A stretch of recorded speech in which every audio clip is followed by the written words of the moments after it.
नदीच्या पाण्यावर चालणारी ड्रिप सिस्टीम आहे का फिल्टर न बसविता? हा प्रश्न खूप शेतकरी दादा विचारत आहेत. कारण ज्या ज्या शेतकऱ्यांनी ठिबक बसवली आहे त्यांना माहिती आहे की फिल्टर साफ करणं म्हणजे खूप मोठं जिकिरीचं काम असतं. तर बिना फिल्टर ठिबक वापरता येईल का?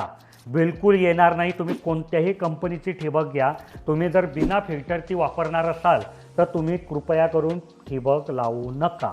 मग ऐकलं की नाही बिना फिल्टरच काय लावायचं, तर जे प्रीपंच पेप्सी येतं त्याला मी ठिबक म्हणत नाही, हे खूप वेळा सांगितलं आहे. कारण ज्या नळीमधून थेंब थेंब पाणी पडतं ते ठिबक, ज्याच्यातनं चिडकांडी मारतं ते पेप्सी.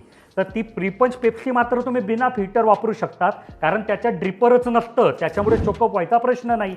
समजा त्याला नुसतं छिद्र पाडलं आहे, ते जर चोकअप झालं तर ते छिद्रसुद्धा साफ करता येतं किंवा त्याच्या बाजूला दुसरंसुद्धा छिद्र पाडता येतं. आणि ही जी प्रीपंच पेप्सी आहे ही 5-6 हजार रुपयात 1 एकर होते. म्हणजे 2-3 वर्ष जरी तुम्ही वापरली आणि नंतर खराब झाली तर फक्त तुम्ही 3-4 हजार रुपयाची नळी बदलवून, त्या पेप्सी बदलवून परत नव्याने ठिबक करता येतं. कारण पाईप वगैरे गोष्टी खराब होत नाही. तर ह्या शेतकरी दादाने जो प्रश्न विचारला होता त्याचं उत्तर मी दिलं आहे.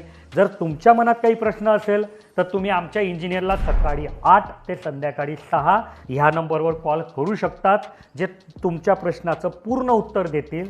आणि जर तुम्हाला माझ्याकडनंच उत्तर अपेक्षित असेल तर ह्या व्हिडिओच्या कमेंटमध्ये तुमचा प्रश्न विचारा, मी पुढच्या व्हिडिओमध्ये त्याचं उत्तर नक्की देईन.